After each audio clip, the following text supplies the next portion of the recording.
Hello, hello, hello. Come on in the room. Get comfortable, get settled. Week is almost over, almost over. This week has flown by super, super fast. I don't know if other people have felt that way, but I really feel like it was just Monday. So the fact that it's Thursday is insane. Thursday evening is insane. But come on in the room, get settled. We are here for happy hour tonight. Happy Hour is our pop culture segment.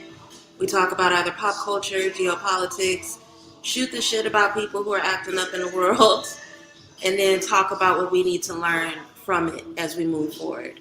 Okay? So come on in the room, get settled, get comfortable. Hello, Denisha. Hello, Bratal.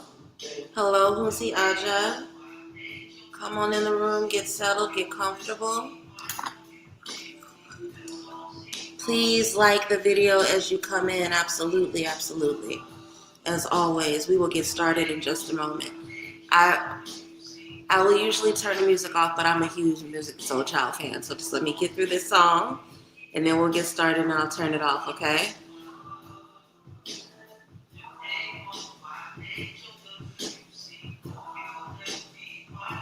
All right, we are second week in a row. We talking about Cardi,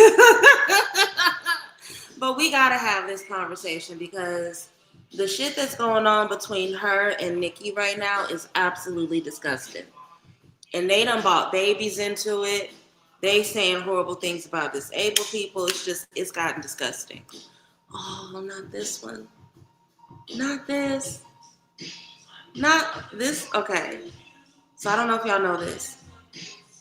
Raphael Sadiq is my number one favorite R&B artist on the planet. He is literally my favorite male singer ever. Third favorite songwriter, but favorite singer.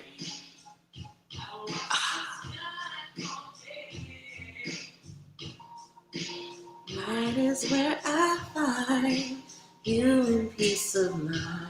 I love this song. I love this song. This is one of my favorite love songs on the planet. But we'll pause it because we are here to do stuff tonight. The song will be there when the live is over, Soleil. The song will be there when the live is over. I love music so much.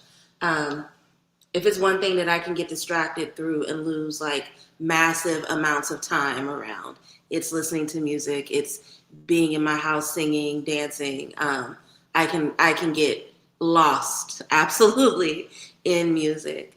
Hey, Mama Ware, it's good to see you. I'm happy you're here tonight. Okay, so hello, JL. Hello, everyone. You know the drill is you come into the room, say hello, introduce yourself. If you talk to me, I talk back. Hit the scale emojis so that I know you're with me. The scales mean a lot to me. They give me energy as I go throughout the reading. If this is your first time tuning in, hello, I am Soleil. I am the Coven Mother of Vision of Dantor. I am the founder and facilitator of the Charm School Mentorship Program. I am your weekly reader, and I'm a dope bitch straight up out of Oakland. Hello, hello. Happy hour. Again, it is my weekly, sometimes bi-weekly, because life be life in, segment where we come together. We talk about pop culture and geopolitics.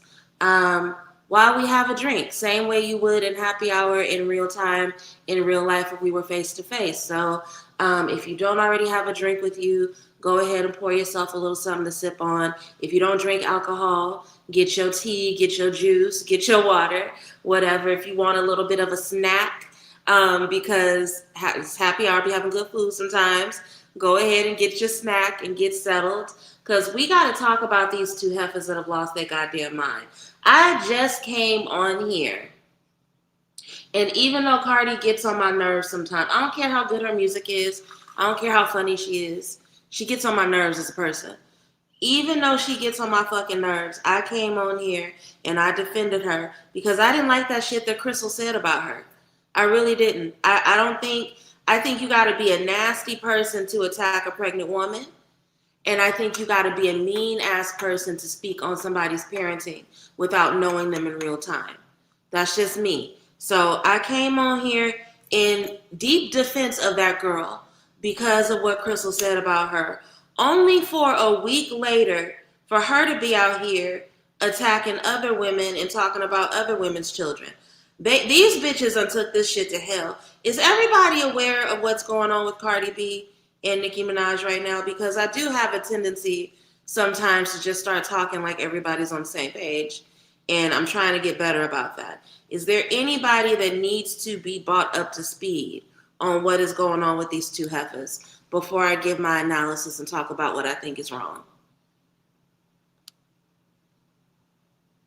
Anybody, put it in the comments so that I know who needs to be brought up to speed. They are two sides of the pick me coin. Absolutely. And that's why we're here tonight. Yes, I talk about pop culture and geopolitics, but as I always say, it matters nothing to us if we can't learn about how to not be or how to move in the rest of our lives. And you are absolutely right, JL. They are the same, two sides of the same pick-me coin. Bertal, didn't Nicki start it? Yeah, she started it, but they're both wrong. They are both absolutely wrong. They are both, you don't talk about children. You don't bring children into it. Children get scarred severely by the way that adults talk about them. It is not okay. These babies are going to see this shit that's being said about them online. And now just because these hoes are jealous of each other and don't know how to share space, you have this poor 6-year-old black girl who's being, how old is Culture? 6 or 7 years old? Who's being attacked and made fun of based on her looks and who her mama is online by a bunch of idiots and strangers due to stan culture. That's not okay. That's not okay. Nobody should be saying anything about Papa Bear. And I hate that I have to call this young man Papa Bear, but the woman won't give us a name. She won't let us know what his actual name is. People should not be saying anything about Papa Bear. That is a baby. That is a child. And whether or not he's disabled, that's not a part of the point. But if he is, that makes it worse. We have a responsibility to do better by people who are non-neurotypical. We absolutely do. If that baby's nonverbal, that's not his fault. Nicki, we know that Nicki has some problems. She may allegedly, everything is alleged. I know nothing. I'm AI. None of this is real, right?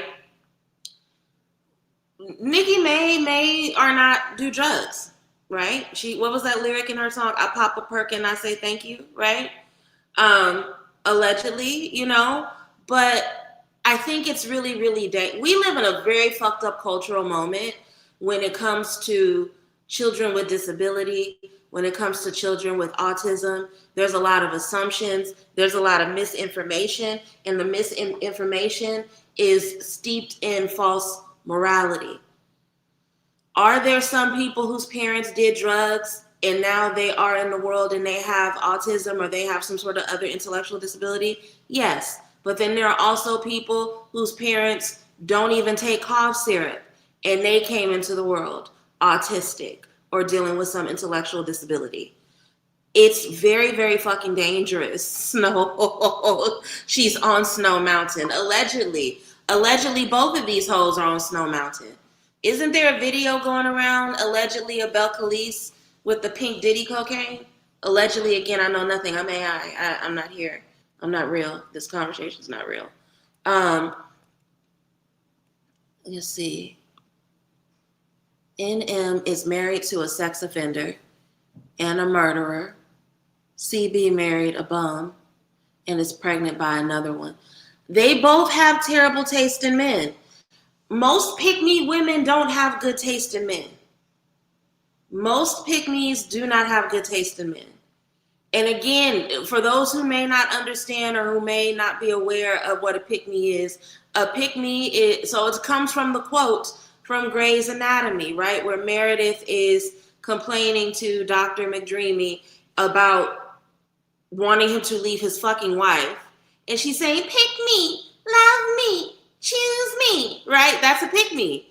A pick me is a woman who, above anything else in the world, their main priority and goal is to be picked by a man. Their whole identity is rooted in whether or not they are acceptable in the eyes of patriarchy, to the point where they are rooted from their own desires, safety, and self-preservation. Pick-me's do not pick good men. They don't. They just want to be picked so badly that they will be attached to any kind of man. Neither of these hoes are with good people. And neither of them have good track records. They really don't. Yeah, Nicki is with a alleged sex offender and alleged murderer, allegedly. But nigga, have you looked at her dating history? With the exception of Nas, which I'm confused by. With the exception of Nas, she has not had a good track record. She went from Safari to Meek Mill to this nigga. Like, it's just not great. It's not the greatest. It's not the greatest. Cardi should have taken time to heal when she realized her marriage was over. She also shouldn't have given Offset one baby, let alone 3. They both need extreme healing. We don't talk about Offset enough. We do not talk about Offset enough. We do not talk about men. We accept male promiscuity and men having 8,000. Girl, that was my. Let me tell you something about Nas. Let me tell you something about a black man that's aging like fine wine. Nas is so handsome. Nas is so. I got distracted. I'm sorry. Let me go back to what Kodan was saying. I got distracted. I think we have accepted male promiscuity in a way that is really complicated to the detriment of men, particularly black men. Black men, we have normalized their promiscuity and their tendency to have babies with multiple people, right? We demonize women who have multiple baby daddies and who have children with multiple people, but we almost expect men to have children with a whole bunch of people. I think once you add Offset's children from Cardi with his other children, this man has like 7 children and he's not even 40 yet. That is insane. So this is somebody who's not healed either. This is somebody who has a whole track record of creating broken homes. So I think we're hyper fixating on Cardi because, yeah, cheating on your husband while you're pregnant is wild. We don't see that often. I'm not minimizing her in any way, shape, or form, but this man has routinely been non-monogamous throughout his entire marriage, and there are alleged pregnancy scares and all kinds of other things. And another thing, the way that Offset moved with Cardi in that marriage is proof in and of itself that she's a pick-me. Ain't no way in the world that I'm dating somebody and I'm telling them, look, I'm okay with us being non-monogamous. Just don't embarrass me and don't sleep with my enemies. That's literally it. Those are your only rules. And not only do you continue to cheat on me, but you break those rules repeatedly over and over again. That is somebody who hates you. Somebody who hates you and does not like you will always see your boundaries as a challenge. When people hate you, they see your boundaries as a challenge. And that man disrespected her the whole 7-8 years they were together. And she stayed. You know why? Because pick-me's will take abuse and mistreatment in a relationship rather than be alone. Y'all having a whole ass conversation in these comments. Let me catch up with y'all.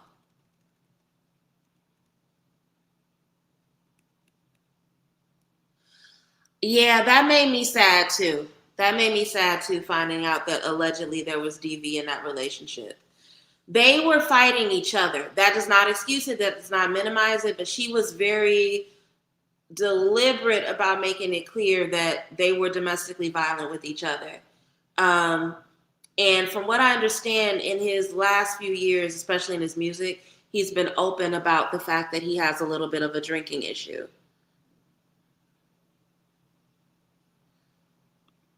Let's see. Barty hates women who look like me, so I will never support her. Nicki hates women who look like you too. Nicki hates women that look like me. There are certain celebrities, allegedly, again, this is all alleged. I'm AI, I'm not real. This is not a real conversation. There are certain women, and I don't know what it is about brown-skinned Black women, once they get into the industry, you can look at their pictures from when they first came out and look at where they are now, and they're all like 3, 4, 5 shades lighter, right? When you look at Stacey Dash from Clueless, from the Clueless era, Stacey Dash was my color. And now the bitch is borderline see-through. Like, they're all bleaching. And a lot of it has to do with the fact that they feel like that's what they have to do to be relevant in the industry. But a lot of it is rooted in self-hate. Nicki doesn't like Black women. Cardi doesn't like Black women. And this is part of what I wanted to talk about. Because this is another issue with pick-me's, right? They hate other women because they see other women as competition. So there's only a matter of time before they start falling out with all the other women around them. The smart ones and the ones who depend on public reputation for their survival and their livelihood, they know how to pimp out female solidarity.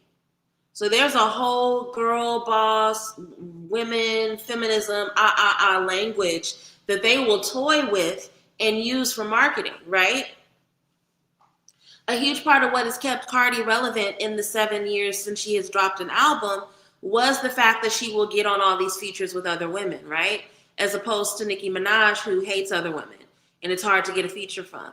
But even though Nicki is notorious for only wanting to be the other woman in the room, remember when she first came out, all of her marketing, all of the things that she would talk about were about women and being an example for women and doing it hard for women. They will use that language over and over and over again.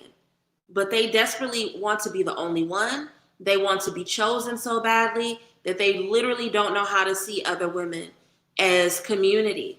Pick-me's don't see women as an opportunity for community. They don't care about community.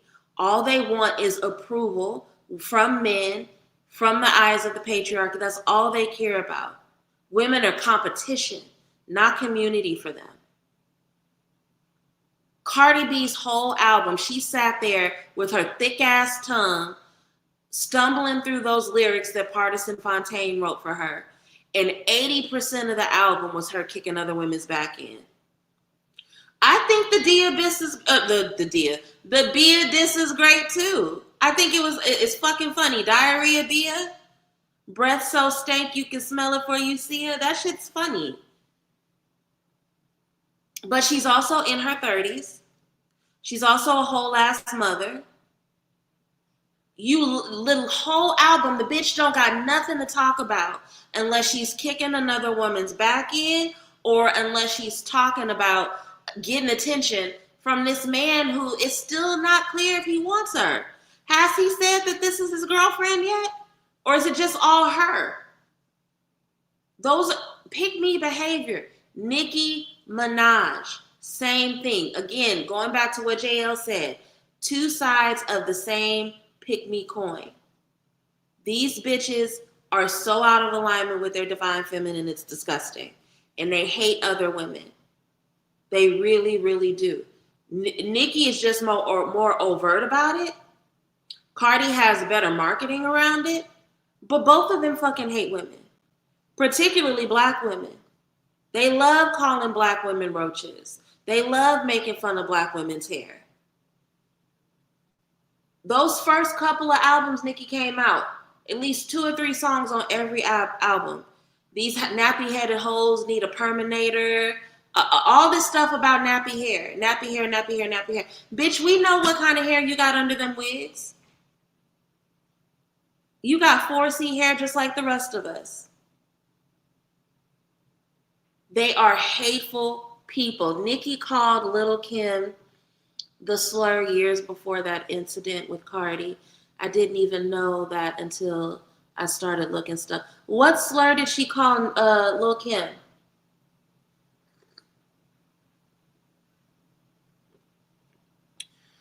Hold on now. Hold on, JL. I like Partisan Fontaine.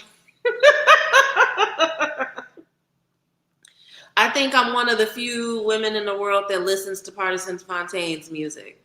Um, I feel like that. I think a lot of people, because we love Meg, decided that it's really easy to hate Party. I think breakups are complicated, and I think they both hurt each other.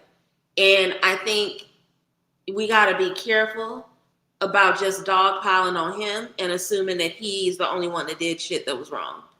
Um, and I love Meg. I love Meg down. I was listening to her music earlier. Low key, I don't think a day goes by where I don't listen to at least one Meg Thee Stallion song. But I also know that,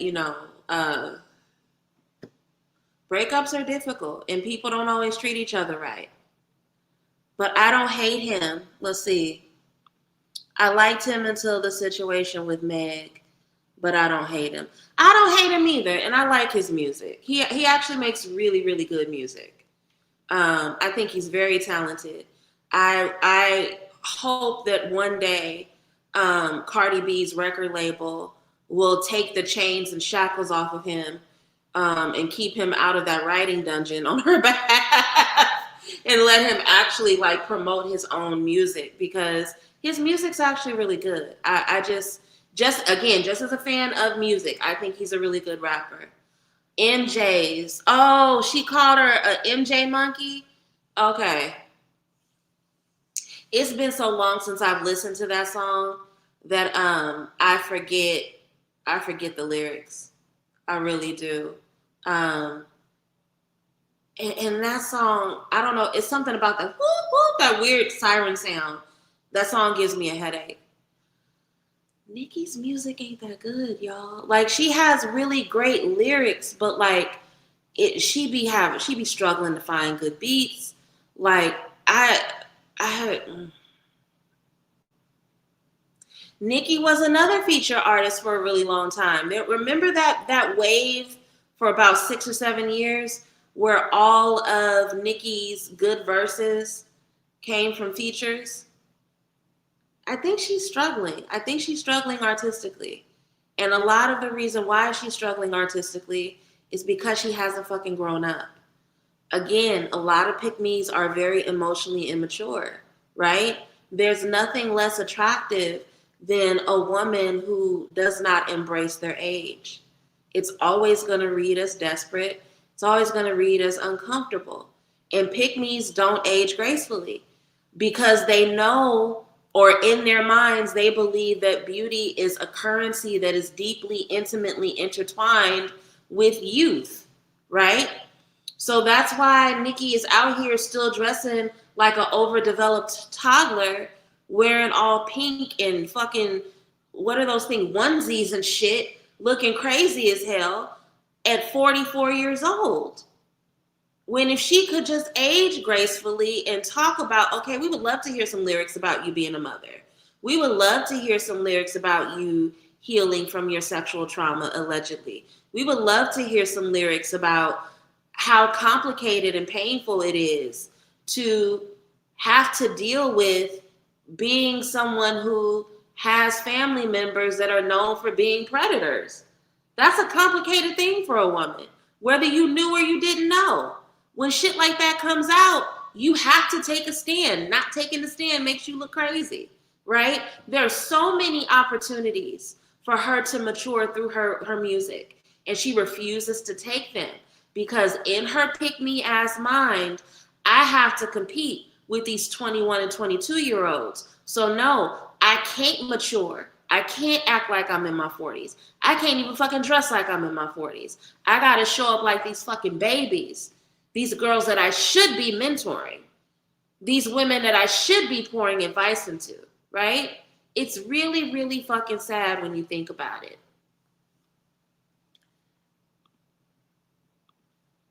It's not. I realized I haven't listened to about 5 Nicki songs, and we are about the same age. Yeah, I hated when she went pop rap. Moment for Life was good, but that era pissed me off. Yeah, it pissed a lot of people off. I understand it. I understand it. Get your bag, but I think that it also stunted her artistically. It really was something that was hard for her to recover from, and she, in my opinion, hasn't fully recovered from it since. Super Freaky Girl was an attempt to do a second Anaconda, and it failed miserably. It really did. Looking Ass Nigga was the last time she ate. Yeah, they think they have to be hard all the time instead of showing women that there's a softer version of life. Well, here's the thing. They have to be hard all the time because that's what they have to do in order to be up under men all day long. And that's all they care about is being up under men all day long. Okay. Let's talk about men who call women bro. Let's talk about men who call women bruh. Because I've had arguments with men out here in Atlanta about that shit. Because if you want to call somebody bro, go fuck your bro. Not your goddamn bro. Not your fucking bro. I'm a woman. I'm a lady. I'm a fucking lady. Don't ever fucking call me bro. But I think even that is a symptom of pick-me culture. Why are you okay with men calling you bro? Why can't you demand something better about yourself? I feel like a man is telling you everything about how he's about to treat you when he looks at you as a woman and still chooses to call you bro. So no, you can't be shocked that they're cheating on you every 5 minutes. You can't be shocked that they running over you and expecting you to deal with it. They niggas would take that shit. They niggas don't see a problem with their behavior. And they letting you know that they see you as one of their niggas the second they start calling you bro. Stop letting these men fucking call you bro. And if they get mad about it, oh well, they can scratch their ass and get glad. Stop letting these niggas call you bro and then wondering why they running over you and making your life miserable. They've already expressed to you how they're going to masculinize you, how they're going to strip your femininity away from you when they call you bro. Stop letting these niggas call you bro.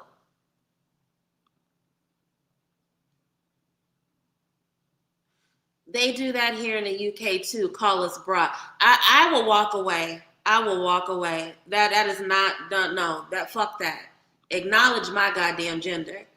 That's my problem with Nicki. She is so anti-evolution. She thinks any female is competition. She seems like the type to call little girls fast and blame victims of SA. Allegedly, most sexual assault survivors who have not done the work of healing are that way. When we look at the mean women, the old women in the church who call little girls fast, the mean aunties that tell you to go change your clothes instead of checking the pervert cousin or uncle, it's because they were assaulted and they were told to get over it. So in their mind, in order to be safe within community, within patriarchal families and communities, it's your fault. Cover your titties. Why do you have that much titty at your age? You out here being fast. Nobody told you to overdevelop. Nobody told you to right? So I hate that Cardi said those things because it's not cool to make fun of somebody who is a sexual assault survivor. But there are certain ways that women who have not healed from that trauma and who internalize the experiences that they survived around that trauma move. And I will say, allegedly, Nicki moves like a woman who's telling on herself.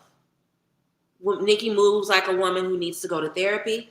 Nicki moves like a woman who needs to spend some extensive time in sacral chakra-based shadow work.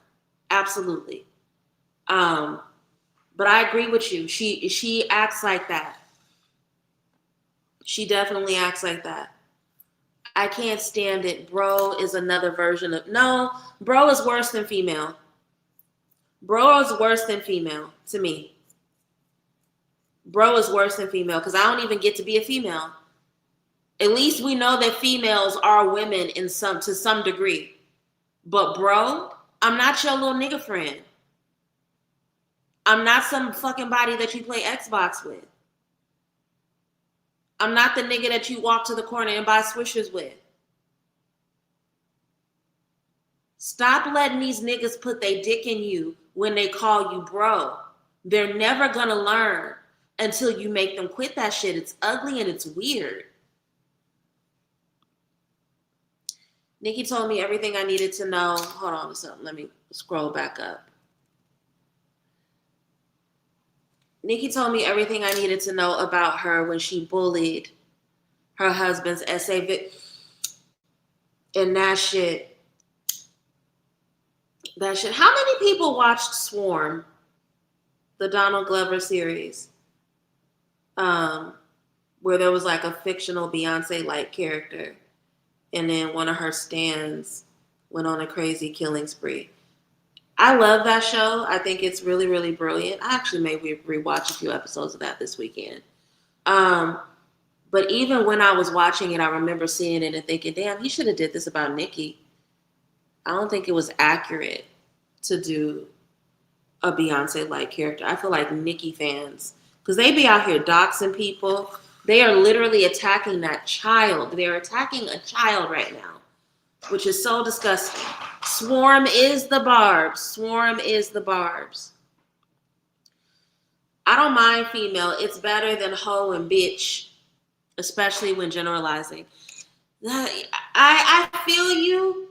And I understand what you're saying, that in the context of the lesser of several evils, if you have to choose between female and bitch, call me a female. But how sad is it that that's where we are culturally? How sad is that? I can't even talk.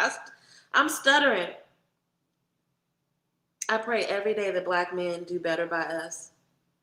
I pray every day that the divine masculine pulls it together and understands what we are worth and acknowledges our value. Because it's actually sad that we have to weigh between those. It's really sad. It is sad. Maybe so the barbs wouldn't come after. That is true, because they do dox people. And Donald Glover, I think he's brilliant. He's really smart. I love his artwork. He's not the most low person on the planet. I think that it's easy for the barbs to just pull up on him at a fucking Erewhon or some shit.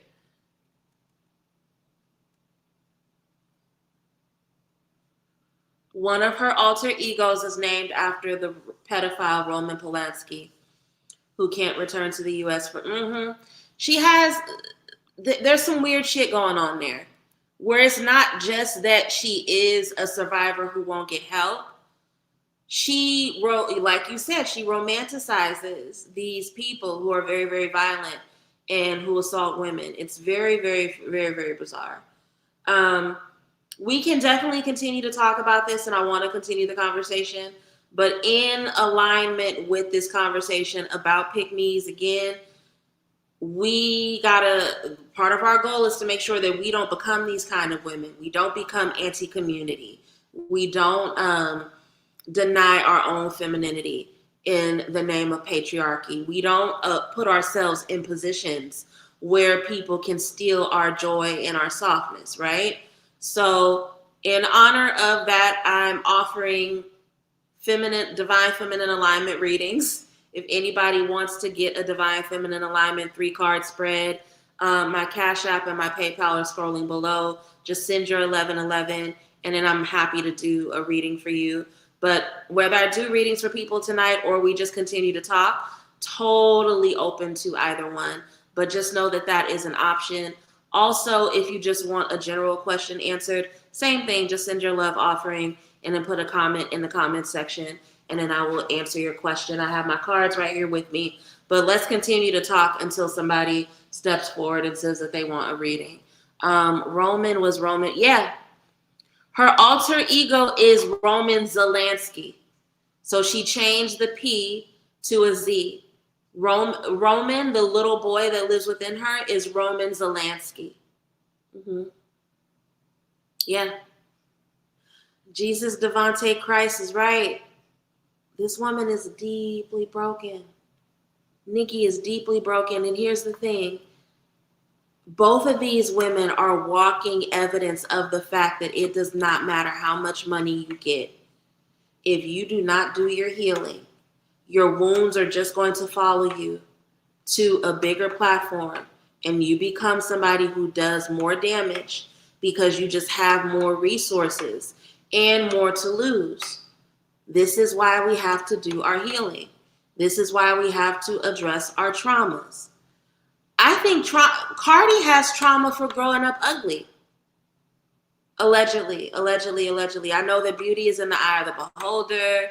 I know that a lot of y'all don't think that it's possible, depending on what kind of fetishizations you have, whether it's a light-skin fetish or a Latina fetish. I know some of you guys don't think that it's possible for certain people to be unattractive, but allegedly, I'm not real. I'm just talking. There's an AI bot within me making me say these things.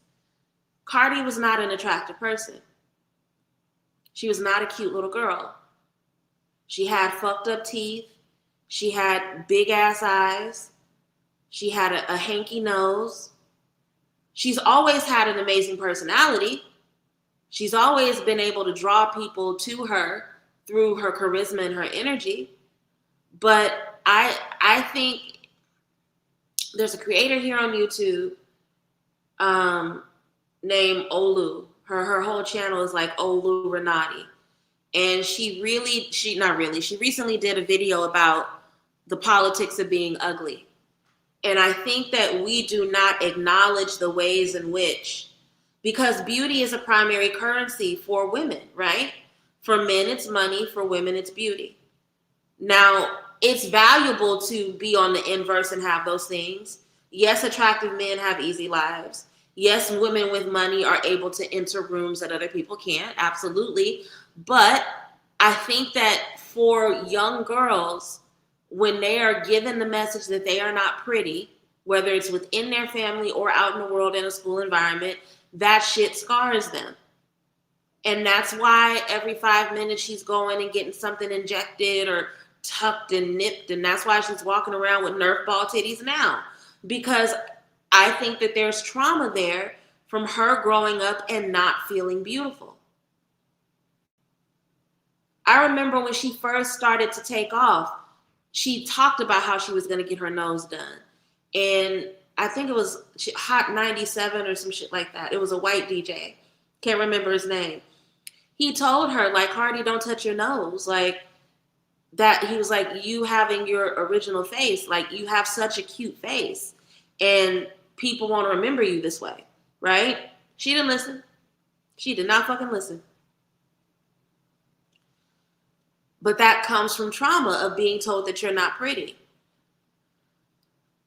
Allegedly, I feel the same way about Glorilla. Now, mind you, I think Glorilla is absolutely fucking adorable. I think Glorilla is beautiful. I thought she was cute before she started getting surgery and stuff. But I think that because she has unambiguously black features, people had things to say about her nose and stuff, and she internalized that. So, of course, when she got money, what was the first thing she did? She went and got her nose done, right? There is trauma for women, for young girls, in being raised in an environment where they don't feel beautiful. And so I don't know Cardi's sexual assault history. I don't think it's the same as what Nicki went through. I think, and here's the thing, I'm sex positive, so please hear what I'm about to say in the context of sex positivity. I think that when you are an employee of strip club culture that's unregulated in a particular situation or in a particular way, there is possibility for there to be trauma in that in and of itself that is of a sexual nature, right? But I don't think that's what Cardi's trauma is. I think Cardi's trauma, and a huge part of the reason why she is such a pick-me, is because she doesn't feel beautiful inside. Personal opinion. Nicole, thank you for sending your love offering. You will be the first Divine Feminine Alignment reading that I do. I just want to make sure that I go through the comments first, and then I'll do your reading. And then if there's anyone else that wants a Divine Feminine Alignment reading, go ahead and send your love offering over, and I will get to you after I'm done with Nicole. Let me see. We're talking a lot tonight. I love this. I love how active the chat is.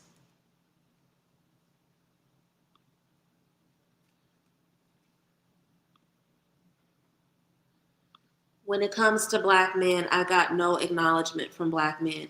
And I wonder if that has something to do with the area that you lived in or were raised in, because you're a beautiful woman. And then also, like, I've noticed, let me figure out how to say this. Beauty doesn't always have a lot to do with it, especially in a lot of areas. It's like cultural shit. So if you quote unquote talk right, or if you are very nerdy, like if you don't fit in terms of those things, sometimes Black men will not see it for you. And I've been in environments, not all environments, but I have been in environments where the people that were most attracted to me were not Black men, and then the Black men just assumed that I wouldn't be attracted to them because of how I spoke.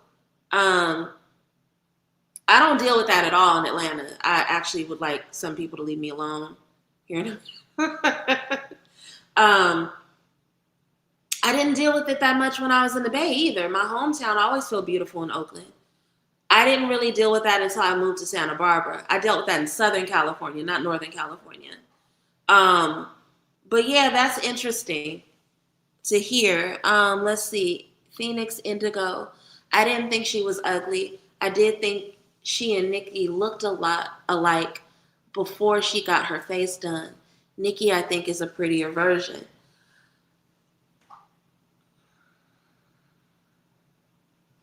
Okay. I think ugly may be a strong word. And again, watch the video, type in Illuminati, look up Olu's video, watch the video about ugly and beauty politics. Deshaun Harrison has a book called Belly of the Beast, and he talks about the politics of ugly. I think a lot of times we can get defensive about people's looks. And so even if I personally don't find, I'm not saying that I personally think that Cardi B was ugly, okay? I'm not going to say anything about that right now. But I know that in the context of going to public school, being working class, not always having your hair done, having fucked up teeth and a big nose, you're probably not going to be seen as one of the pretty girls, allegedly. And there's probably a certain amount of bullying that took place, which is probably part of the reason why she is so good with her words. Most people who were bullied, myself included, are fucking amazing with their words. I've had people tell me before that I should write a book of insults. And it's not that I just be going around trying to insult people out of nowhere, but when you try me, nigga, if you play pussy, you gonna get fucked. And I have comebacks for days because I've been bullied. I had to learn how to be quick with my mouth, right? So again, it's not that I'm saying these things about her to be mean. I'm talking about this in the broader context of a politics of ugly. Whether or not we individually thought she was cute, I think most little girls are cute. I think most children are adorable. I love kids. Unless they have a horn on their face or something, I'm not going to call a kid ugly. But I also know how people are. I also know what biases come around. I also know how folks are about things like teeth and hair texture and stuff like that. And I think she had difficult experiences growing up, allegedly. That's just my opinion. I thought Glorilla was a cutie too. She looks like she could be Wendy Raquel Welch's baby. She absolutely does. The first time I heard Glorilla on a song, I thought she was a boy. And I remember saying to somebody, I was at a spiritual retreat, and they were playing her music, and I said, which little young nigga is that? And the person laughed, and they were like, that's a girl. And then I remember, because that made me go look her up. And that was one of the first things I said, was like, oh, she's pretty. Oh, she's cute. I think Glorilla was beautiful before the surgery. But again, people need to be comfortable within themselves, right? And so that was something that she did to feel peace, because there had to have been something that was said to her over time, allegedly.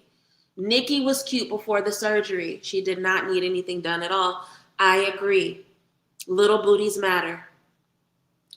Little booties matter. Little titties matter. All bodies matter.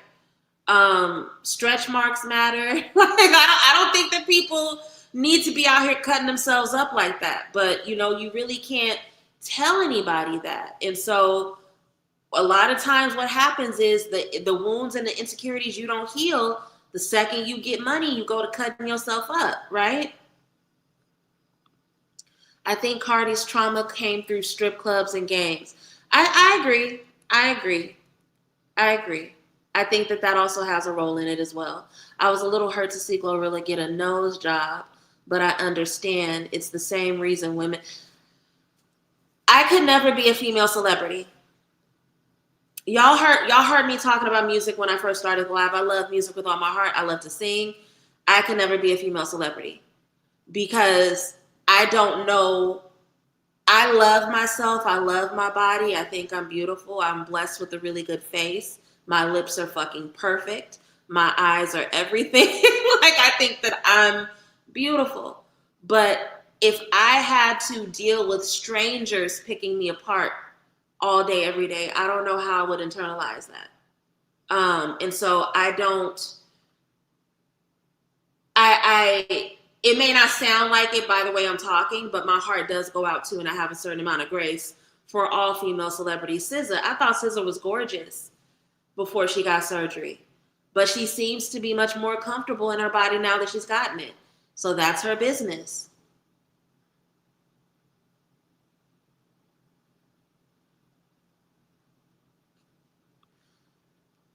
That's how it is down south, especially if you're a full-figured woman. I knew. Yeah. I have no issue with suitors. Have no issues with suitors. I didn't have issues with people being attracted to me when I was in the Bay Area. It was when I moved to Santa Barbara and everybody was blonde and everybody was a size 4 that I then started to feel weird. And then I started to feel fetishized for my body instead of appreciated. So I agree. When you're in the South, honestly, when you're in a Black community or a Black area in general, it's easier to feel good about your body, or at least that's been my lived experience. Colorism within the Latinx community is crazy. She was not Dominican pretty, which is anti-Black. That's a real thing. That is some real shit. I rode a motorcycle and lived in Arizona. See, yeah, if you rode a motorcycle and you lived out in the South, particularly like Virginia, they would have been all over you. The motorcycle girls in Virginia all got hoes. The motorcycle girlies in Virginia always got a nigga. They always do. JT's diss track just dropped and she tore. Okay. I'm going to have to listen to that when I get off because I'm actually a very, very, very big fan of JT lyrically. Okay, let's go ahead and get into the readings because there are a couple of you who have sent offerings. We'll start with Nicole, then we'll go into Omomaware, and then we'll go to Adelaida, okay? And then if there's anyone else that wants to get a reading done, just go ahead and send your love offering. And then I will go in the order in which I've received them, all right? So give me 1 second. I got to pull up the spread. I do a new one of these every week, so I forget them sometimes. So for the Divine Feminine, the Divine Feminine Alignment spread, Card 1 looks at the wound or the blockage. So what is it within you that's resisting the flow of the divine feminine? Second card looks at your feminine gift. So what aspect of the divine feminine is already very strong within you? And then card 3 is going to look at the path to embodiment, which looks at how can you consciously align with and embody the divine feminine more balanced and more fully. Okay? La Ba Land is saying that the diss track is good. Okay. I can't play it right now, y'all. Don't tell me none of the lines. I want to experience it from myself once I've gotten off the live. But I am a JT fan. I really don't think that JT gets her flowers for her what she does lyrically. I want to see her win. All right, so we will start with Nicole. Thank you, Nicole, for sending in your offering. Ancestors, angels, ascended masters, spirits that walk with me, my elevated ancestors. What does Nicole need to consider in regards to being aligned with the divine feminine? What are her blockages? What are her strengths? What does she need to embody in order to be more aligned with the divine feminine? Any wisdom shared is deeply appreciated.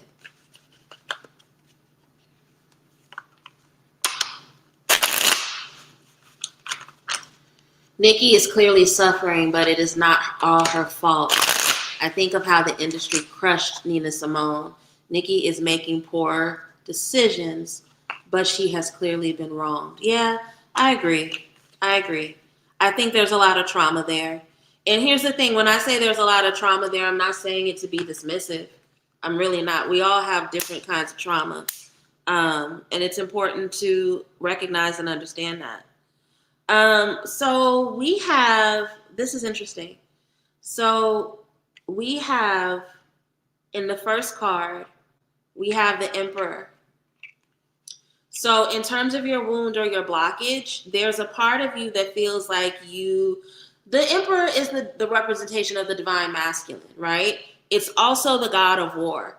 It's literally Mars energy, Aries energy. So it's the god of war. It's somebody who protects, who fights, who creates empire, who builds protections for the community or the family around them. And so in the position of the blockage for you, Nicole, your blockage is that you've had to be this a lot. You've had to be this, you've had to embody this tremendously a lot of times in your life. So I think that it's easier for you to lean into this way of being than it is for you to even lean to the feminine. You almost have to be guided to your feminine. Now, when you have it, and I'll get into the next card and talk about this, when you are provided with safe spaces to lean into your feminine, it's easy for you. But your default, your blockage is that your default is to literally lean into the masculine first. In terms of your feminine gift, it's your authenticity. It is your fearlessness. Your what brings you closer to alignment with getting in attunement with your femininity is that you are not afraid to fully be yourself. Okay? The strength card is a card of authenticity. It's about looking not just your challenges, but the things when we talk about looking your challenges in the face with the strength card, we think it's about the challenges of the world. But it can also be about the challenges within you. You are unafraid to evolve. You are unafraid to challenge yourself. And even with getting in alignment with your femininity, that being a challenge for you, you take that on. You're not afraid to do it. I can't tell you how many women know or who have had experiences that have hardened them and they're in active denial about it, right? And they just think that if they put on a push-up bra and wear a bunch of pink, that's going to make them heal their feminine. And that's not how that works. So what helps you align with your feminine is that you are willing to take on that challenge and you're willing to confront it when a lot of people aren't. Now, in terms of the path to embodiment and the steps you need to take to consciously embody divine femininity, there are some habits you need to lay to rest. There are some ways of moving that you need to release, and some old beliefs about yourself that need to die, right? Here's the thing, you in a relationship now, so I was going to use the example of what you said earlier about black men not seeing it for you.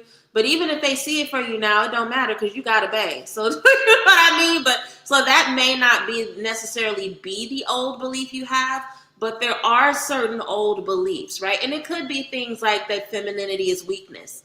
It's not. Femininity is strength. Birthing and creation is strength. Creativity is strength. Vulnerability is strength, right? So I think that there are false beliefs you have about what the divine feminine is that really just need to be laid to rest permanently within you. And then once you can do that, I mean, again, we have the strength card, right? So once you can do that, the journey to you being aligned with your divine feminine is actually going to be hella easy for you, okay? So I hope that resonated with you. Let's do Omo Moare next. We'll do Omo Moare. Then after Omo Moare, we have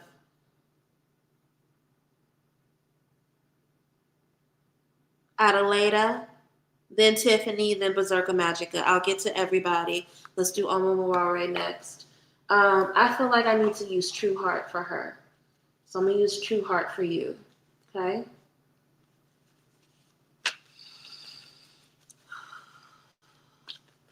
Ancestors, angels, and masters, spirits that work with me, elevated ancestors. What wisdom does Omo Moare need about her divine feminine alignment? What will allow her to release her blockages, embrace her strengths as it relates to embodying the feminine, and step into the fullness of her feminine power? Any wisdom shared is deeply appreciated. Good, Nicole. I'm glad that resonated with you. I'm glad that was helpful.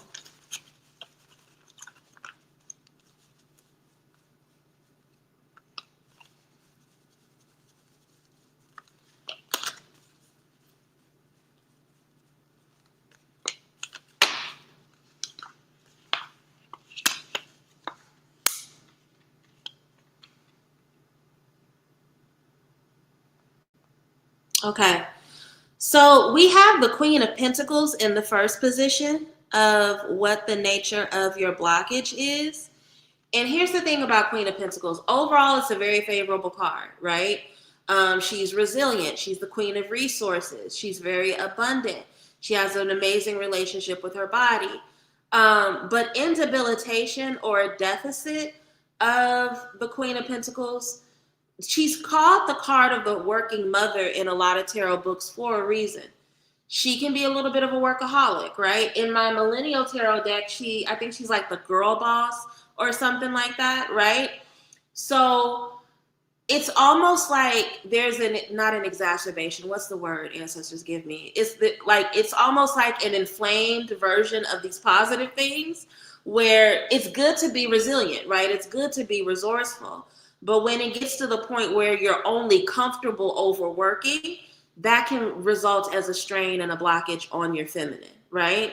So the way that the blockage is showing up for you is that pulling back with the overwork is something that you've got to really figure out and cultivate in your life, because, you know, being useful is a beautiful thing. And that's a huge part of the reason why people love the Queen of Pentacles. But when that need and desire to be useful gets to the point where you are overworking yourself, it can be a little much, okay? Now, in the position of the strengths that you have around your divine feminine gift, what aspects makes you very strongly in alignment with your femininity, Omo Moare? And I love this for you. The Two of Wands, you're a visionary. You're a visionary. You have a really big imagination. Not only are you good at dreaming up things for your own personal future, you're amazing at speaking life into other people and helping them dream big. So that really works and again, the feminine is the creative, right? So your creativity is a huge part of what keeps you in alignment with your divine feminine. It's the thing that not only nurtures you, but allows other people to feel nurtured in their divine feminine energy when they are around you. She said, not the first card reading me for filth. Don't do that. I don't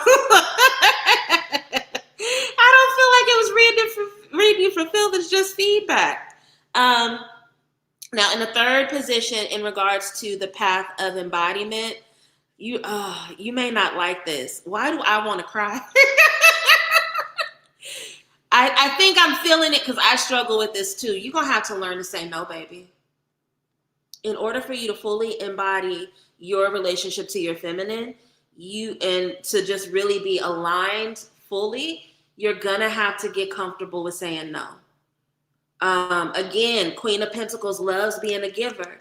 But when you're a giver to the point where it drains you, and your main source of pride is your ability to work yourself into the ground, it's not good. So in order for you to align with your feminine, 7 of Wands, that sorry, not sorry energy, that no, I'm focused on my own elevation. I'm just going to put up some shields and some barriers. Y'all got to figure this shit out on your own. Like, I don't have time to be drugged down into your muck and your mess and your emergencies and your manufactured crises, right?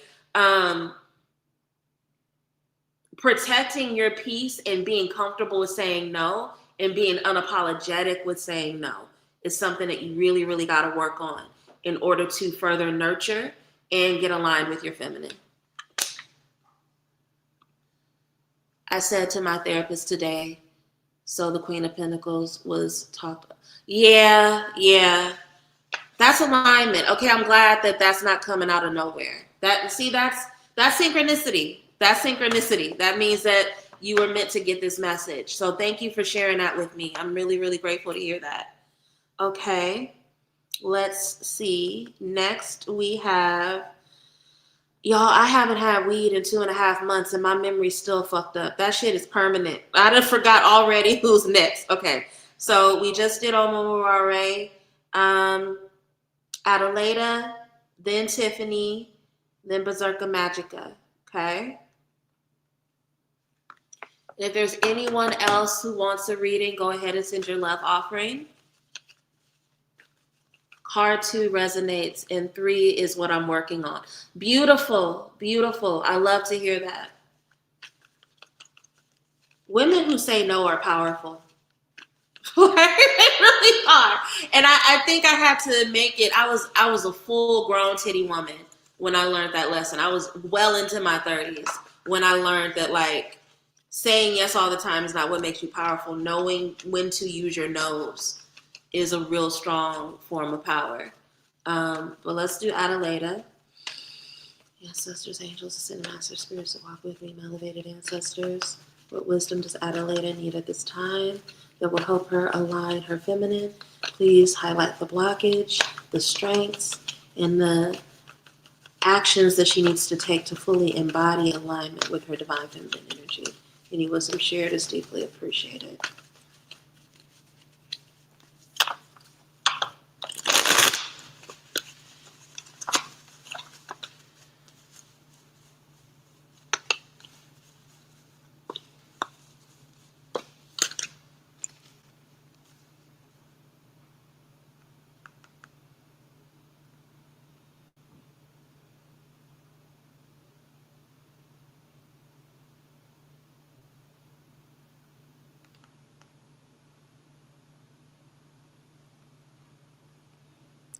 Okay, so in the position of the wound or the blockage, we have temperance in reverse. So temperance, when upright, it's about the alchemy of balance, right? It's about being grounded like the earth, in the flow like water. It's about having a spiritual flexibility that allows you to bring about new results, right? But when temperance is in reverse, it represents an energy. It's not about not being grounded or in the flow. It's like you lean too much to one side. You can be a little too watery, a little too chill, or you can be a little too stubborn, right? So the blockage for you is that there tends to be some all or nothing thinking when it comes to balance for you in general, right? And that is showing up as, yes, a blockage in your feminine, but I think energetically, I think it's just a general blockage for you, right? Sometimes you can be a little too watery. Sometimes you can be a little too grounded, and being too close on any opposite side of the polarity makes it really hard for you to call in the results that you want, right? Now, in the space of what works for you in terms of your femininity, and I actually love this, we have the Page of Wands, or in this deck, the Princess of Wands, right? So you are somebody who is very, very passionate and has a lot of really big dreams.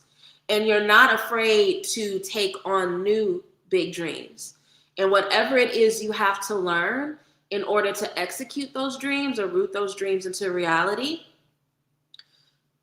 you're willing to do it, right? You're not afraid to learn. A lot of people, I just said earlier, a lot of people literally are still in their 40s, 50s, and 60s having horrible relationships with other women because they don't want to learn shit about themselves and they don't want to do things differently. But when it comes to you, you are fine with being a perpetual student around your passions, right? And whether it's your passions around community or your passions around art, you're willing to learn. And that is something that keeps you in alignment with your feminine, right? The Page of Wands is also somebody, they have a really big imagination. They're the child with a huge imagination. And so, again, with the divine feminine being directly created to creativity, that is something that really, really works in your favor. Now, in terms of the energy that you need to embody in order to bring balance to your feminine, we have the Ace of Wands. And I like this for you as well. Ace of Wands, new beginnings, new opportunities coming to explore your passions. Even though you're really good at learning and taking on new opportunities for learning, the trust of the execution is something you have to work on, right? Again, with that Temperance out of alignment or in reversal, it's like, again, with the difficulty with the watery and the groundedness, it's like you're comfortable with being a perpetual student, but when it comes to taking the action, there's difficulty. And so getting comfortable with taking the action, getting comfortable with taking up space. Ace of Wands people are not afraid to take up space, right? So that's something you really got to work on, is there will come a point where you don't just have to be the student, and it's okay to be the expert. It's okay to be the person at the front of the room. It's okay to be the person that's taking up a little bit more space in the room. And the Ace of Wands is saying that that's a part of what's going to bring you more in alignment with your femininity, okay? Let me know if that was helpful. Next, we have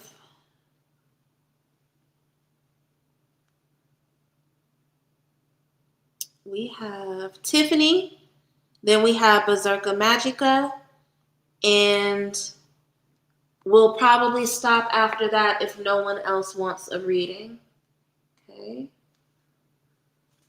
I'm going to do Millennial with you, Tiffany, because I feel like we got really good wisdom the last time we used this for you. Bertol said, well, you know what? You guys are both Libras, so that makes sense. You guys are both Libras. Bertol said, I felt like I needed to hear that. No, that was Adelaida's reading. It was very much Adelaida's reading. But if it resonated with you, it resonated with you. I love to hear it. Okay, let's see. Ancestors, angels, ascended masters, spirits to walk with me. My elevated ancestors. What wisdom that I done forgot who the fuck I'm reading. Why? Weed brain. I hate that. Tiffany and then Berserker Magica. Okay. Lord God. I haven't had weed in 2.5 months and it still is frying my brain, Jesus. Children, don't do drugs. Don't do it. Ancestors, angels, and master spirits that walk with me. My elevated ancestors. What does Tiffany need to know at this time that will help them be aligned with their feminine energy? Please reveal the blockages, the blessings or the gift, and the wisdom that will allow her to align with her divine feminine. Any wisdom shared is deeply appreciated. Thank you. Okay, thank you for it has been a hell of a week. I was just saying that I don't understand how it's Thursday. I feel like I went to sleep on Monday and woke up and it was Thursday. So you are right. I'm going to blame it on the week. It has nothing to do with me and my several decades long addiction.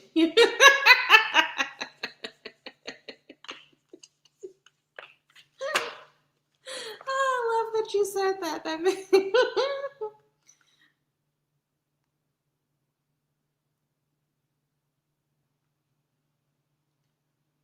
I'm sorry, I'm trying to direct people from Instagram over to here because Instagram is a hater and it doesn't let people go live um, if they have less than 1,000 followers anymore.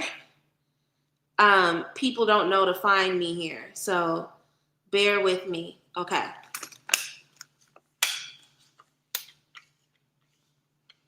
Okay. So we have the Two of Wands in the position of the blockage for you. And I think it's interesting because actually Two of Wands very is similar to, it's not similar in energy, but it's similar to what I was saying earlier with Omo Maware and the Queen of Pentacles, which is that it's typically an overwhelmingly positive card, right? Two of Wands is creativity. It's somebody who has a big imagination, somebody who is good at dreaming up a future for themselves. It's the card of the visionary. But the reason why it's showing up as a blockage for you is that you stay in the dream. You stay in the imagination. And so a lot of the things that you desire for yourself, instead of seeing them as things that you can actually have and that you should move forward and take steps towards getting, it's like escapist fantasy for you. Does that make sense? That's why the Two of Wands is showing up as a blockage. Now, in the position of what works for you in terms of your feminine gift, what already is strong with you in terms of your feminine alignment, it's interesting because this is known as a masculine card, but it's showing up as a strength for you. You are very confident. You speak confidently. People are curious about you. People are deeply attracted to you, right? King of Wands is somebody who shows up as very confident, very knowing, very self-assured. So the fact that people experience you this way really, really works in your favor. It's an interesting conflict that you deal with because you feel comfortable in the escapism and the fantasy of the things you want, but people experience you as somebody who should have the things you want very easily. So that's a really interesting conflict, right? In the position of what you need to embody in order to have balance in terms of your alignment with your feminine energy, we have the Ace of Pentacles. So we think about the Ace of Pentacles mostly as new beginnings around finances, right? But remember that the Pentacles are also the physical body. The Pentacles represent wisdom about health. They represent wisdom about how you treat your body. And with the Ace of Pentacles, hold on a second. With the Ace of Pentacles here, you need to give yourself renewal, new beginnings, and have awakening around how you treat your body, right? A lot of times when I do readings for people and we're talking about, especially in my erotic power sessions, and I'm gonna talk about those before we log off tonight. I've only been doing them for a week, but I've learned so fucking much, right? A lot of times when the Ace of Pentacles comes up, it's because we have gotten so busy in survival mode that we've disconnected from our physical body in a really particular way. So the Ace of Pentacles is coming up to say that you need renewal and reawakening in terms of getting back in touch with your body. Now that can mean multiple things for you. It can mean that Mars is still in Scorpio, so it may mean that you need some sexual healing. It could also mean that you need a makeover. It could mean that you need a new physical regimen. You know better than anybody what it is that you need to literally reawaken your body and be reconnected to it. But in order for you to be aligned in your feminine, you have to get out of this space where you're just in dream and escapism and you are rooted back in your body in that very Queen of Pentacles kind of way. Okay? I hope that made sense. Let me know if that resonated with you. Okay.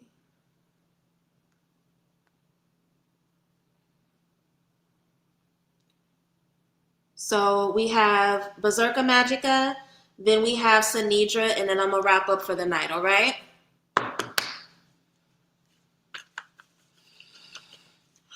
Ancestors, angels, masters, spirits, with validated ancestors. What wisdom does Berserker Magica need in order to be aligned with their feminine? Please highlight the blockages, the gifts, as well as the actions or the steps that they need to take in order to be aligned with the divine feminine. Any wisdom shared is deeply appreciated. Berserker Magica, just put a scale emoji or put a heart. Either one will do, just so that I know that you're still here and that you'll get this message, okay? Good. I'm glad to hear that, Tiffany. I'm grateful that I started doing these 3-card spreads this way, because I don't know what it is, but every one of them I've done, they hit. They really help you guys. So I'm grateful that I started doing it this way.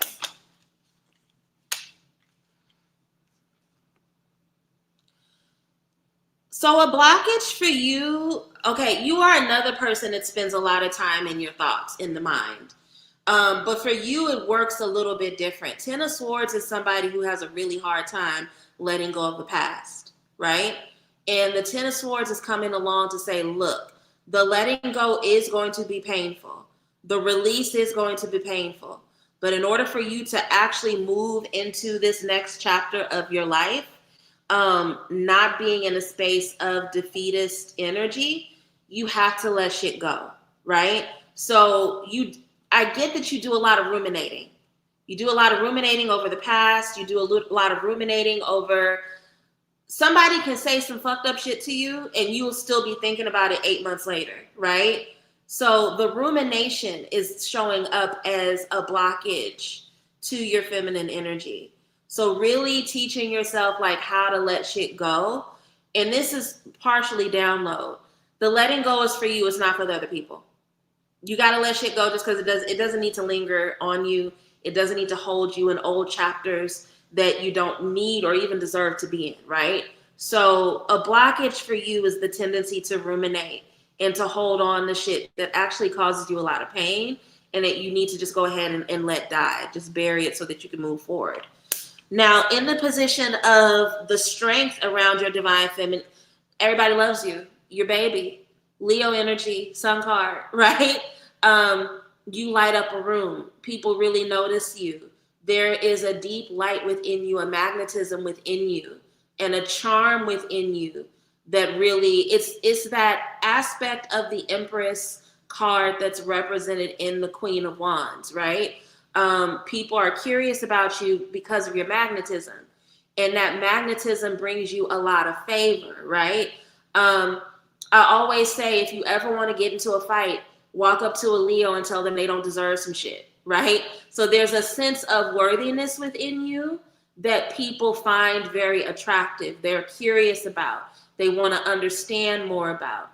And that really helps you in terms of being in alignment with the divine feminine, okay? Now, in terms of the energy that you need to embody, this keeps coming up. It's a similar message. It keeps coming up with a lot of us, but it's coming up through different cards. And I think this is a collective feminine message. But I'm going to talk about it as it relates to you, Berserker Magica. 2 of Cups. Start demanding things that are reciprocal, right? There's a meme going around. I saw it earlier today and I reposted it. It said, and I'm paraphrasing, let yourself get offended. We're adults. People know what they're doing, right? People know what they're doing, right? And people know when they are there to be energy vampires. People know when they're there to take and that they have nothing to give in return. Give yourself permission to only want to be in reciprocal dynamics. Whether it's love and romance, whether it's a friendship, fuck it, if it's a neighbor, right? Like, demand reciprocal dynamics, because that's what's going to keep you balanced. That's what's going to keep you whole. And honestly, that's what's going to keep you from creating these memories and these experiences that cause you to get lost in rumination. The more reciprocity you call into your life, the easier it's going to be for you to be in your feminine energy. Because again, most of the people that are around you love the feminine within you. They're attracted to it. They find it magnetic. So if you're around only people who want to reciprocate with you, they're not going to do shit that drains it or that attacks it, right? So that's what I'm seeing. That's the message for you. Let me know if that resonates with you. Now we are going to wrap up with Sinidra. Sinidra, hit the scales. Let me know that you're still here. Ancestors, angels, sin masters, spirits that walk with me, elevated ancestors. What wisdom does Sinidra need about being in alignment with her feminine? What wisdom will help her be able to balance and navigate, remove the blockages that are impacting her feminine?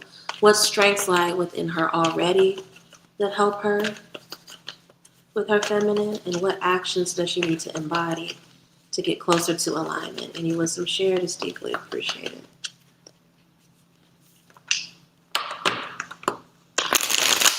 Berserker Magica, let me know if that message, let me know if you heard the message. Let me know if it resonated with you. And then we will wrap up with Sinidra. If there is no one else that wants a reading after Sinidra, we'll go ahead and talk just a little bit more about Cardi and Nicki and what we can learn from them, and then we will wrap up for the night, okay?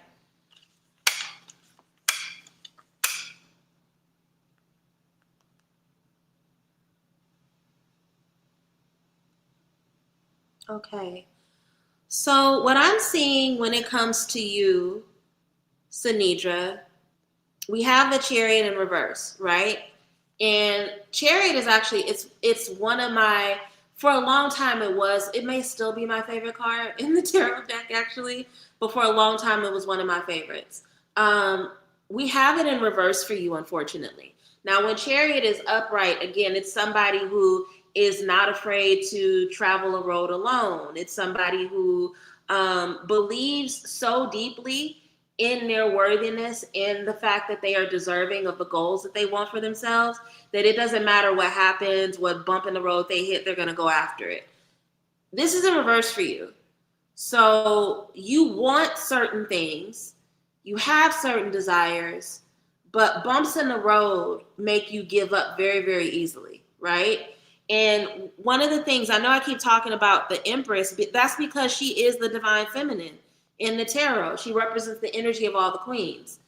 And the Empress gets what she wants because she shows up in rooms and walks into spaces with the belief that the universe is gonna align, people are gonna conspire with her to give her what she wants.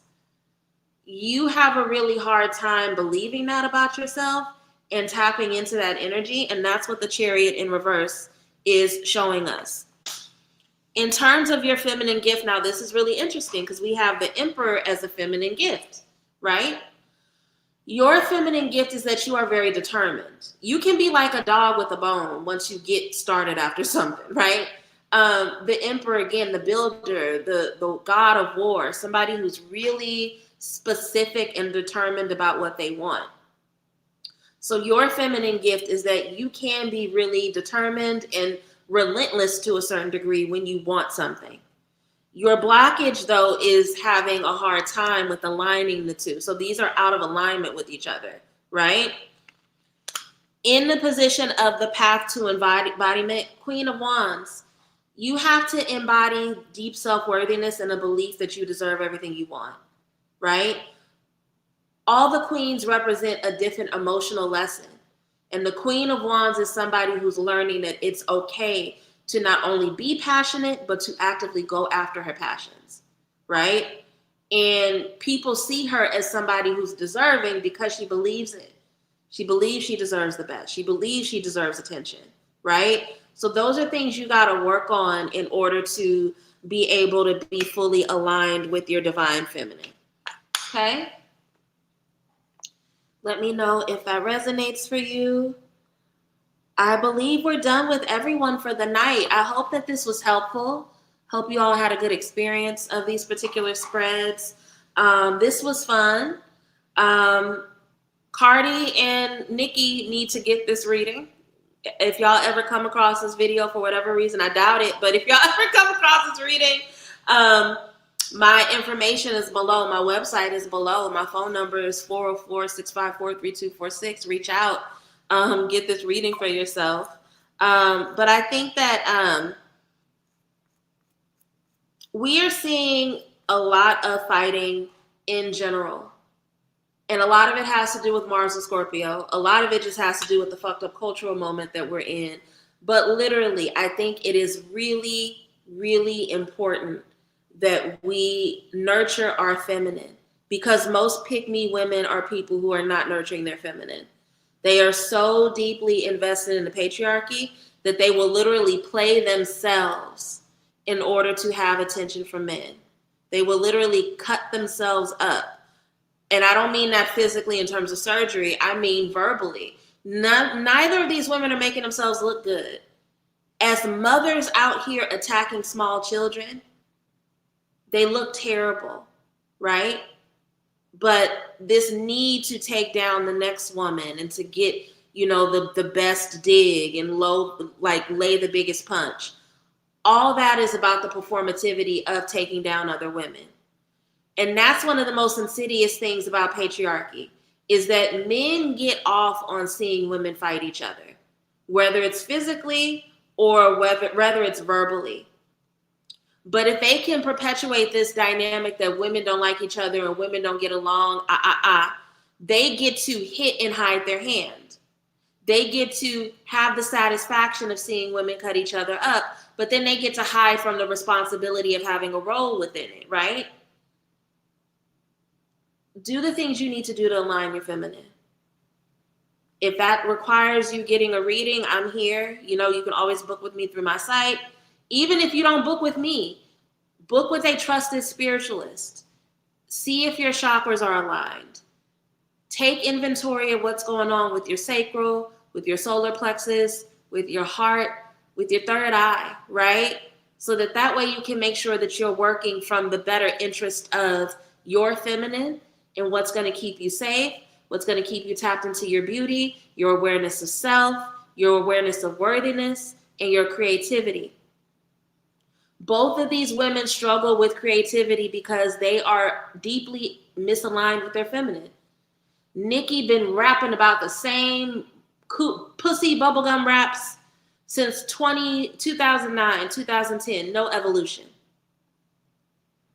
Cardi don't even trust herself to write her own lyrics anymore. No evolution. Our femininity is where our creativity comes from. The creative is a birthing process.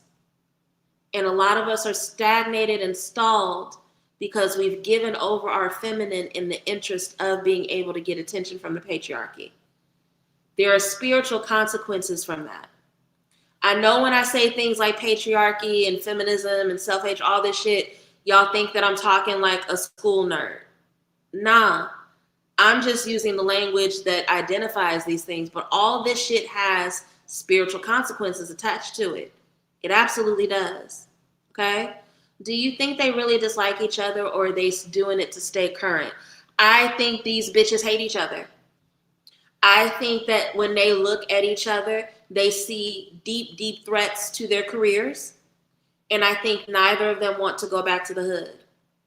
I think that they are both so wrapped up in the idea of needing to be the only that they don't know how to like each other.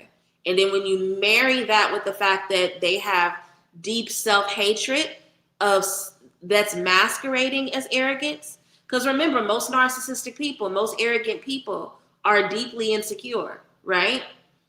When you marry those two things together, no, they don't fuck, they hate each other. They absolutely hate each other. These bitches, if they fucking lived out here in East Atlanta, they would have cut one another by now. The only thing that's keeping them from having physically fought each other is millions of dollars in corporate investment.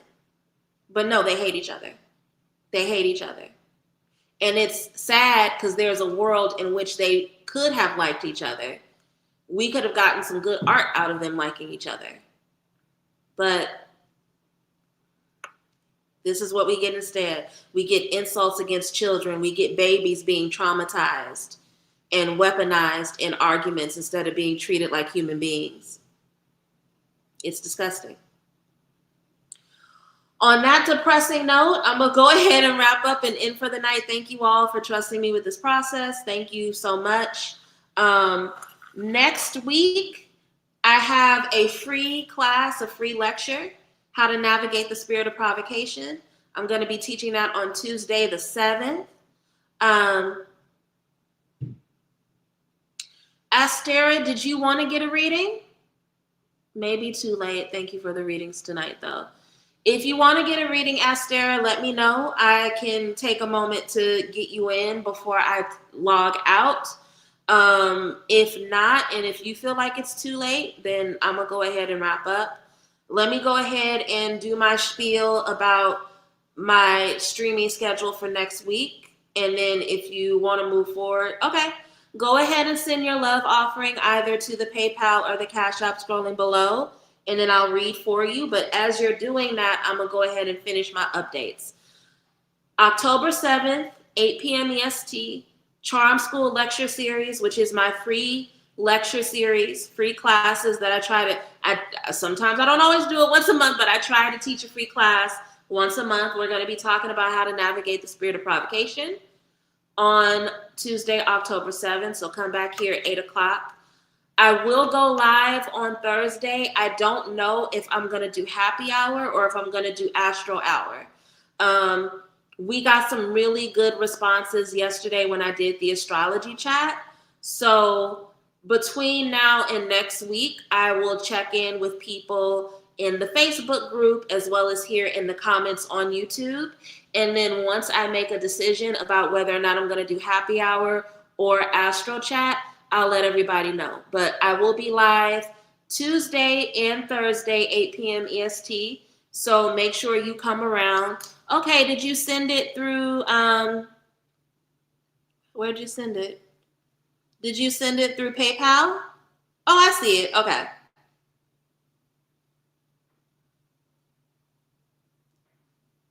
Thank you, Astera. All right. So let me do your reading. And also Sunday, every Sunday I come on and I do a weekly energy reading. When I do weekly wisdom, I also take questions from the audience. You get to choose your question. It's not set reading format like tonight. Love offerings are encouraged, but they're not a necessity. So, and I do it that way because I know that there are some people that are strapped and can't really pay. So make sure you're around Wednesday. Not only do the weekly general readings tend to give people really good insight, about what's ahead of them, but it is an opportunity for you to get readings, okay? Ancestors, angels, ascended master spirits that walk with me. What does a star need to know about their feminine alignment? What blockage do they deal with? What is their feminine strength? I want to switch decks. This one don't feel right. I'm going to do Afro Anime.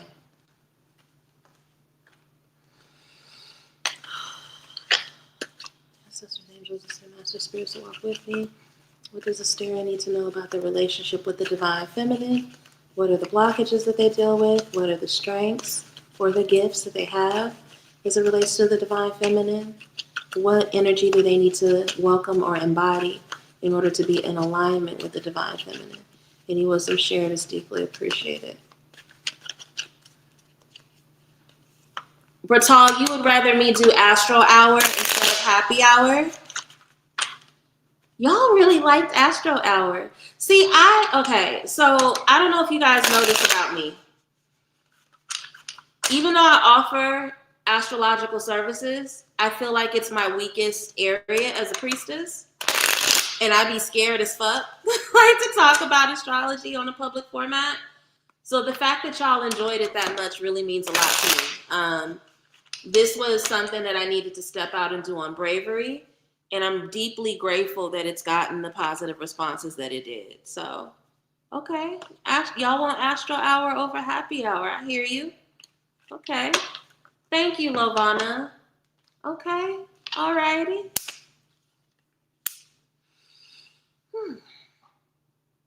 In terms of your blockage, this is such a Mars and Scorpio fucking card to come. I feel like this card keep coming up for a lot of people. In terms of your blockage, you get distracted by like petty arguments. There's very much a fight energy in you, and a lot of this fight energy. Were you bullied as a child, Astera? Because I've noticed that people who tend to have a Five of Wands energy, it's because that they were bullied that they take up damn near every single fight, right? Because that part of the warning of the Five of Wands is don't get distracted by petty disputes and arguments. Don't let the bullies win, right? Bullies project their shit onto people. And they're literally projecting their shit onto people because they want people to look at folks that they deem weaker so that people don't look at the wounds within them, right? But when we are bullied, especially bullied when we're younger, we don't understand that. We don't understand that, we don't have to take on every fight. And then sometimes when we take on the fight, we're literally letting people win because we're just giving them the attention that they're, projecting or weaponizing, using us to get, right? You can get easily distracted by petty disputes and arguments. There are so many fights that you take on that either don't have shit to do with you or that are just there to literally provoke and distract you, right? So that's the blockage that you deal with. Your gift is your discipline. You are a very spiritually disciplined person. The Hierophant is literally the card of spiritual discipline. I always say that the Hierophant is the spiritual divine masculine, right? And so they're the spiritual counterpart to the Empress, or not the Empress, the Emperor. You are very spiritually wise, but that spiritual wisdom comes from the fact that you're spiritually disciplined. You are on top of your spiritual regimen. You have a good relationship with your spirits. There are certain downloads. There are certain points of wisdom that you've gotten over time. And that helps you because that helps you stay aligned with your feminine, right? You probably have a lot of feminine spirits in your spiritual court as well. And so your spiritual discipline helps you get wisdom from them. Right? Hierophant is also Taurus energy. Taurus is a sign that is ruled by Venus. So it is about being very, very rooted in your feminine energy naturally anyway, on like a cosmic or star seed kind of level, right? So that really works for you in terms of helping you be aligned with your feminine. Now, in terms of what you need to embody in order to be completely in alignment with your feminine or to embrace it fully, we have the Knight of Cups. The Knight of Cups is the card of the romantic. I don't know if you've lost faith in romance over time, but this is calling you to really reawaken your senses and to allow yourself to be open to whimsy and romance, right? So romance, literally in terms of love and romance, yes. And dating, absolutely. Letting somebody pour into you, letting somebody court you, that's a part of it, yes. But the Knight of Cups is also the card of the poet, and it's the card of the artist. So you're not tapping into your creativity enough. And the distractions around you are probably a huge part of the reason why you can't do it. Because if you're arguing with motherfuckers all the time, where's your creative energy going to come from? So this is about allowing yourself to really fall back in love with life and the sensuality of life, the sensuality of your creativity, and the sensuality of romance in general. That's going to help you be in alignment with your feminine. Okay? Stara said, dang, immediately. I don't know what I said. I don't know. You said dang immediately. I don't know what you were responding to when you said that, but I hope, apparently it resonated with you and apparently you found it helpful. So I'm glad to hear that. Thank you so much. When are you going to start the yearly forecast readings? The way this year started, I need a jump start for next year. So I typically don't start them until end of October, first couple weeks of November. And I typically launch them when I do the spooky season sale, which I always do the last week of October. So probably in the next 3 to 4 weeks, those will be available, and then they'll be available until, y'all know the drill. They're available November through February of every year. So at the end of this month, they'll be available. And you guys will start seeing me advertise those towards the end of the month.